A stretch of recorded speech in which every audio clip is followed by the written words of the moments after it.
I talk to his sons almost every week. Oh, wow. Okay. Okay. So, and that's because his sons are very computer literate, and they have all the connection they need to be on the computer, and it's just interesting to have a relationship with the second generation. Got you. Well, I'm going to move on to this, to my second guess, But I do want to ask, I don't need you to answer because I know that she has some relationship, but isn't the Gambia also where Kunta Kinte was from? Exactly, and I think your third guest will tell you more about that. Okay, okay, okay. So let me get to my second guest, and that would be Justina, who goes by Tina I'm sorry, Thompson. this is your second guest. She will tell you more about that. Right, that's, thank you. You're looking at who's sitting next to you, a little different. And Tina is from this area of the DMV, as people call it now, the District, Maryland, and Virginia, not the Department of Motor Vehicles. Okay, and Tina graduated from Duval High School, which I happen to know where that is, over there on Good Hope, or in that area, Good Luck Road. I'm sorry, Good Luck.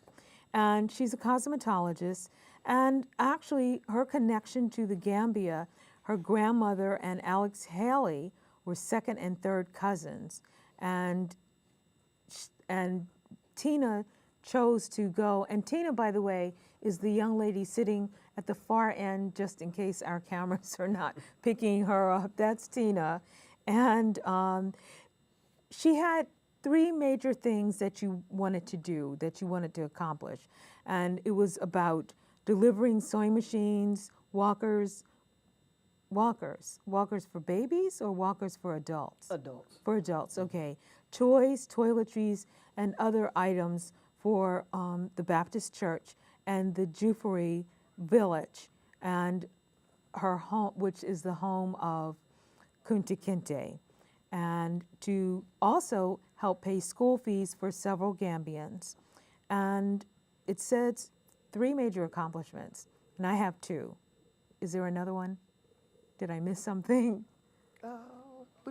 Say that again, please. Well, it was, we'll get, because you had a number of things that you actually were doing, delivering different items to the people in the Gambia. And we'll get to that. Let me just go on and introduce Beverly also, and we'll talk about your involvement, both of you, with the Gambia and why the Gambia again. So Beverly Berndt, who's our third guest, is a part of the Gambia Project, which is a project of New Hope Academy. Let me just go back a little bit with Beverly. She has an honorary degree from Sacred Theology from Unification TIA, and she is a teacher, or was a teacher, at New Hope Academy. Beverly is also involved with the Unification Church. Some people may know Reverend Sun Young Moon, who I kind of remember a lot about the Unification Church. I was not a part of it, but I have friends that are a part of the Unification Church. Dr. Moon had asked people to volunteer to work in different countries, and in 1996, well, this is a little confusing. Did you start working in 1996 there? We had a large seminar, 40 days, and we talked about what to do when you get there or things like that. And then we went. That was before you got to the Gambia? Yes, yes. Okay. And so Beverly has, it says here, three major accomplishments. 72 young people in the last 10 years done service and work with the Gambian youth. 800 years of scholarships. 800 years of scholarships? That's because some of them were the same person, but at 4 years. So we would put some in. Oh, okay, so you multiply. So 800 years. Okay, of middle and senior high school students. And also a yearly Muslim Christian interfaith dialogue, which people should know also that the Gambia is predominantly Muslim, Also an Islamic 95%, country. Yes. So let's just get to just a few points What I'll ask you, Tina, is what I asked Wayne and Beverly, because we're getting ready to go to a break. What is it that you wanted to do when you were younger, when you were in elementary and middle school or high school? Did you want to be a cosmetologist then, or were there other goals that you had? I actually wanted to be in theater, and I wanted that to take me around the world, Okay. travel the world. Okay. So didn't do the theater piece, but doing mission work and having that desire after I met Wayne, of course, started traveling around the world. I see. I see. So, well, I'm sure that it's a lot of drama. So you got your theater, okay? Yes. Okay, Beverly, and what did you want to do when you were younger? It's an interesting question because I always was drawn to Africa, always, from when I was really little. And so then I read about Albert Schweitzer. I was really moved by him. And I decided I'd like to be a doctor. It seemed like a huge need. So I never became a doctor. I never became a doctor, but I always wanted to be there. So you've got that nursing and nurturing spirit. Okay, I'm just using some words here for both of you, you know. But I'm so pleased to hear that both of you have stepped up to take on a challenge of another country. And we will get back to all of that and speak back with you, Wayne, more about your experiences and what you decided that you wanted to do with the Gambia. We're getting ready to go to a break, so we want you to come back to us after this break. This is Perspectives of Interfaith Television. My name is Zarinah Shakir. We'll be back in a moment. Thank you, and Assalamu Alaikum. We cure 80% of children with cancer. If you think about that, I mean, go back 50 years, we were curing 20 to 30%. This is the miracle story of modern medicine. There's one thing we're focused on here at St. Jude, and that's beating this thing. Assalamu Alaikum. Welcome back to Perspectives of Interfaith Television. Again, my name is Zarinah Shakir, and we are so glad that you've joined us today. And we have somewhat of a different show, as we always have something different. So today we're focusing on the Gambia, which is in West Africa. And generally, the people in the Gambia speak English, mostly, yes? Now they do. Now they do. What were they speaking before?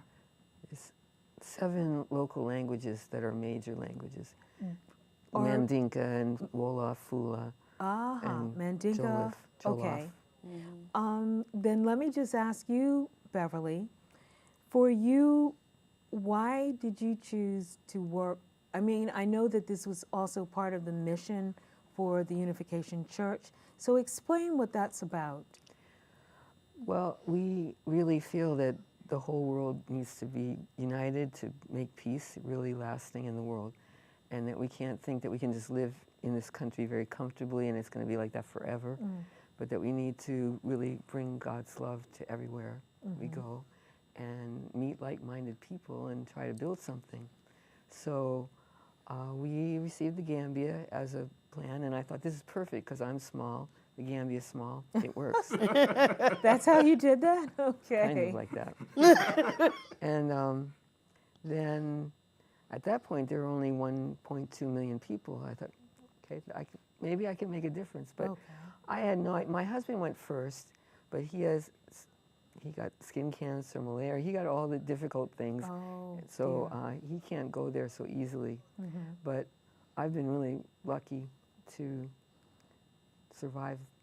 I haven't had any of that problem. So let's just follow up though. Yeah. Also, you had a dream or desire to go to Africa when you were younger. Right. So was this what you were expecting, or no?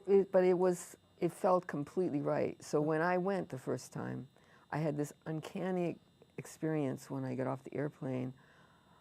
I felt like I'd really come home, and there was no rational explanation. It was just like, I belong here. This is now it's totally my home. Gotcha. And and even when I got in the parking lot and their cattle were walking around in the airport parking lot, I thought, this is definitely not home, but I really feel like I'm at home. And how long have you been going? Since 1998. So this is 20 20 years.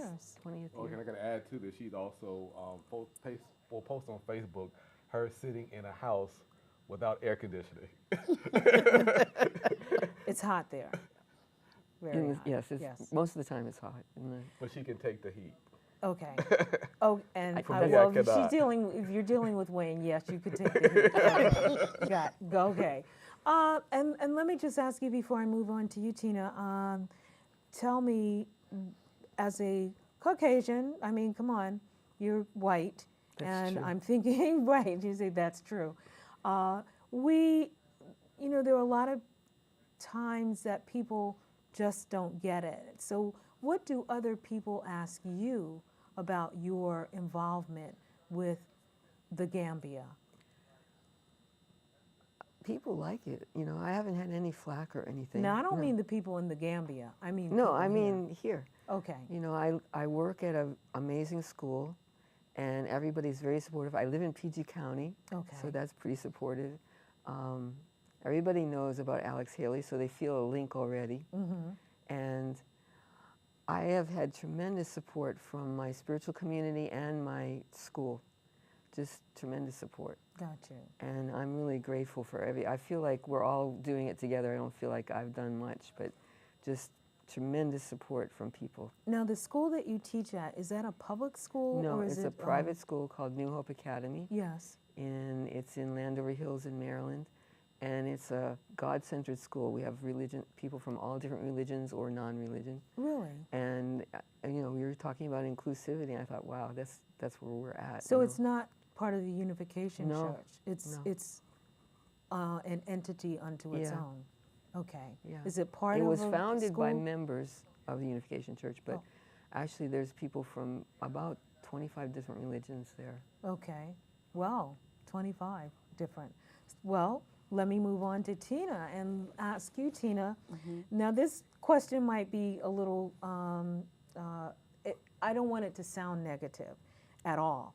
But I remember when I first went to Africa, and I went and lived in Nigeria, and people not in Nigeria, but people here, African Americans, black, colored, Negro, whatever name we're going to go by at this point, were saying, well, why are you going to Africa? They don't like you over there. What are you doing? What are you going to be doing over there?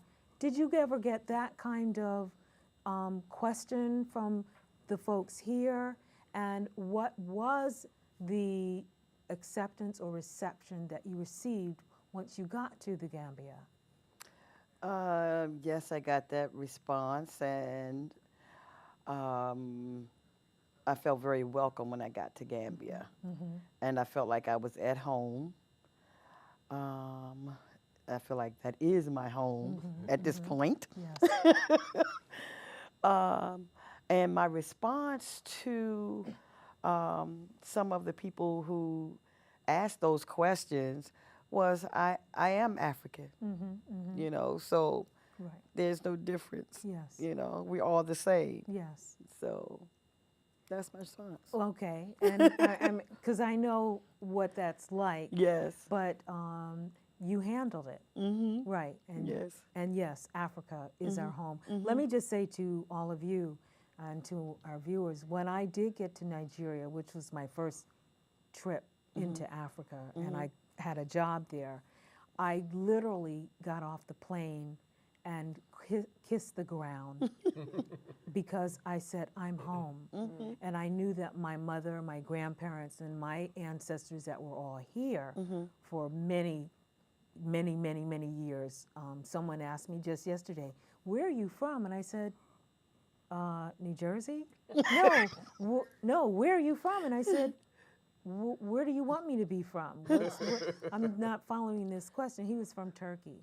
And I said, my family has been in this country for, I think, a couple hundred years. I can go back with my family. So, you know, going home to Africa was really, really important for me. Yes. Because even for you, Beverly,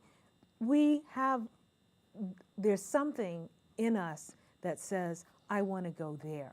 I want to connect. And that's what I was able to do. Yes. You, on the other hand, also have a connection Yes. with Alex Haley, Yes. who a lot of people may know Roots, the film.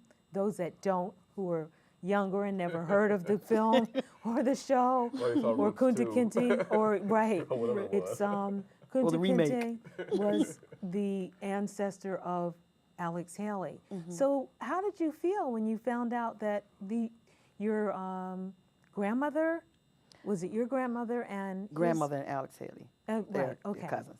Yeah. Were very, related. Yeah, very proud. I was very proud. We found out right before the movie Oh, came. really? Yeah, they wrote letters and stuff like that and sent pictures up because my dad moved away from Tennessee. Okay. Yeah, and so, but they sent pictures with my aunt and Alex Haley and my grandmother, all of them taking pictures, and the articles and stuff like that, you know, came trickling through the mail. So we read everything, and this is getting ready to happen next, you know. So, of course, when Roots came out, you know, we all plopped down and, Of course. you know, looking at Roots and stuff like that. And this is our story and where our family is from originally, and so just very proud. Just very proud. So has Dr. Henry Louis Gates done anything with you on your connection? No. You know who he is. Yes. And you know about Yes. that. Yes. Do you, Beverly? Yes. You're looking like, what? Who's that? That's, Dr. Henry Louis Gates is with Harvard University, but he does this whole ancestry piece on people, not just African Americans, but a number of people that he's done their DNA kind of story. And it's, Good show. I find it very interesting, fascinating. And I think that it helped to also, just like with Roots, spur on, and there are other instances that have people wanting to know, who am I? Where are my people from? What is this all about? What is the connection? And so back to you, Tina, I just want to ask, what did let's say your clients or other people say when you said that you were related? And isn't there